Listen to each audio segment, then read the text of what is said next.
Hello friends, Kadam किचनमध्ये तुमचं मनापासून स्वागत आहे। मी स्नेहल आणि आज मी तुमच्यासाठी घेऊन आली आहे विदर्भ स्पेशल सांबारवडी। नागपूर अमरावतीला जर कधी गेले ना तर ही सांबारवडी नक्कीच ट्राय करून बघा, कारण तशी चव तुम्हाला कुठेही भेटणार नाही। तर अशी टेस्टी आणि खमंग विदर्भ स्पेशल सांबारवडी बनवायला चालू करूया। 3 कप मैदा, छोटा कप बेसन, थोडं चवीनुसार मीठ आणि थोडं ओवा टाकून घेऊया आणि यावर आता गरम तेलाचं मोहन घालूया। तेलाचं मोहन घातल्यानंतर आपल्याला पीठ अगदी तेलामध्ये मिक्स करून घ्यायचं आहे।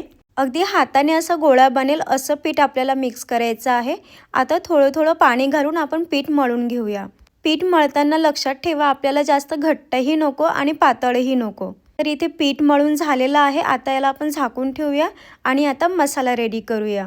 मसाला रेडी करायसाठी मी इथे भाजलेले शेंगदाणे, तसंच खूप सारा कोथिंबीर, हिरवी मिरची, लसूण, जिरे, धणे आणि थोडी सोप घेतली आहे आणि तसेच खसखस आणि तीळ सुद्धा घेतले पांढरे आणि थोडं लाल तिखट आणि हळद। आता सगळ्यात आधी आपण शेंगदाणे बारीक वाटून घेऊया आणि शेंगदाणे वाटताना लक्षात ठेवा ते एकदम बारीक सुद्धा करायचं नाही, थोडे दरदरे ठेवायचे आहे। आणि आता हिरवी मिरची, लसूण, जिरे, धणे आणि सोप हे सुद्धा आपल्याला वाटून घ्यायचं आहे। हा मसाला वाटून घेताना सुद्धा आपल्याला मसाला एकदम बारीकही नाही करायचा आहे आणि एकदम जाड पण ठेवायचा नाही आहे, थोडा असा दरदरा ठेवायचा आहे। आता आपली मसाल्याची तयारी झालेली आहे। आता आपण याला तडका लावूया।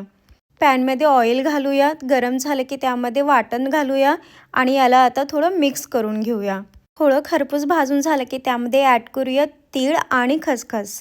तीळ आणि खसखस मसाल्यामध्ये मिक्स करून थोडे भाजून घेऊया आणि ॲड करूया लाल तिखट, हळद आणि चवीनुसार मीठ। याला सुद्धा मिक्स करून घेऊया आणि आता ॲड करूया आपण शेंगदाण्याचा जो कूट केला आहे तो। शेंगदाण्याचा कूट आणि मसाला आपल्याला अगदी एकजीव होतपर्यंत मिक्स करून घ्यायचा आहे। मसाला रेडी झाला की ॲड करूया त्यामध्ये आता खूप सारा कोथिंबीर। विदर्भामध्ये कोथिंबीरला सांबार असं म्हणतात, म्हणून या वडीला सुद्धा सांबारवडी असं म्हणतात। आता सांबार म्हणजेच कोथिंबीर मसाल्यामध्ये अगदी मिक्स करून घेऊया आणि न झाकता हा मसाला आपल्याला 2-3 मिनिटे शिजवून घ्यायचा आहे। आता बघा आपला मसाला इथे शिजून रेडी झालेला आहे।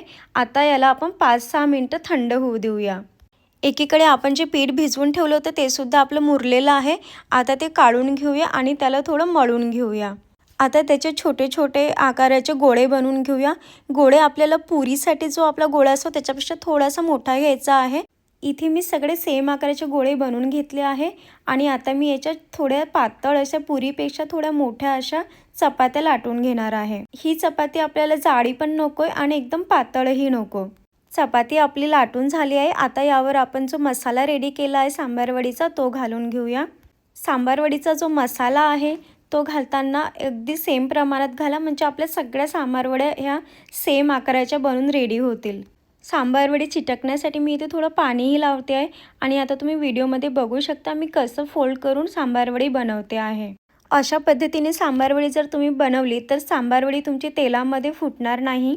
कधी कधी काय होतं की सांबारवडी जर व्यवस्थित पॅक झाली नाही तर ती तेलामध्ये फुटू शकते, म्हणून पाणी लावून व्यवस्थित सांबारवडी रेडी करून घ्या।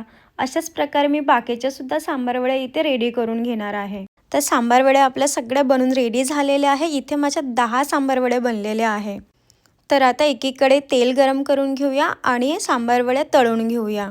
सांबारवडी तळताना लक्षात ठेवा की आपलं तेल हे मीडियम गरम असलं पाहिजे, एकदम गरमही नको आणि थंडही नको। तर इथे मी आता सांबारवड्या तेलामध्ये सोडले। आता याला आपण गोल्डन होतपर्यंत तळून घ्यायचं आहे। सांबारवडी तळताना सांबारवडीला अलटी पलटी करत राहायचं, कारण त्यामुळे सगळ्या बाजूने सांबारवडी एकदम क्रिस्पी आणि गोल्डन कलर त्याला येईल। तर इथे बघू शकता आपल्या सांबारवडीला किती छान कलर सुद्धा आलेला आहे। अशाच प्रकारे मी बाकीच्या सुद्धा सांबारवड्या तळून घेते आणि सांबारवडीसोबत मिरची सुद्धा मस्त लागते, तर मी इथे हिरव्या मिरच्या सुद्धा तळून घेतल्या आहे। तर इथे आपल्या हिरव्या मिरच्या तळून झालेल्या आहे, सांबारवडी सुद्धा तळून झालेली आहे। तर आता काय, याच्यासोबत खायला चटण्या तर पाहिजेच ना, आता त्या तयार करून घेऊया। आणि व्हिडिओमध्ये बघू शकता तुम्ही की आपल्या सांबारवड्या तळून किती छान रेडी झाल्या आहे ते। सगळ्यात आधी आता आपण रेड चटणी बनवूया। तर मी इथे 4-5 रेड मिरच्या घेतल्या आहे, थोडं लसूण, जिरे, थोडं मीठ आणि थोडं यामध्ये दही घालते आणि आता याला वाटून घेते। इथे आपली अशी मस्त तिखट चटपटीत रेड चटणी रेडी आहे। ग्रीन चटणीसाठी कोथिंबीर, पुदिना, लसूण, हिरवी मिरची, दही, थोडं मीठ घालून आता याला फिरवून घेऊया. तर आता इथे आपली ग्रीन चटणी आणि रेड चटणी अगदी रेडी आहे. आता आपल्या ह्या गोल्डन क्रिस्पी सांबार वडीसुद्धा रेडी झालेली आहे आणि त्यासोबत ठेवूया रेड चटणी, ग्रीन चटणी आणि विदर्भ म्हटलं तर हिरव्या मिरच्या तर आल्याच. काहीही असो पण आपल्याला हिरवी मिरची तर वरून खायला पाहिजेच ना, कारण त्याची मज्जासुद्धा वेगळीच असते. तर इथे आपली विदर्भ स्पेशल सांबारवडी अगदी खायसाठी रेडी आहे. तर तुम्हाला कोणत्या चटणीसोबत सांबारवडी खायला आवडते ते मला कमेंटमध्ये नक्की सांगा. जर तुम्हाला माझी सांबारवडीची रेसिपी आवडली असेल तर नक्की लाईक करा आणि असंच छान रेसिपीसाठी मला सबस्क्राईब करायला विसरू नका. तर परत भेटूया पुढच्या नेक्स्ट नवीन रेसिपीमध्ये.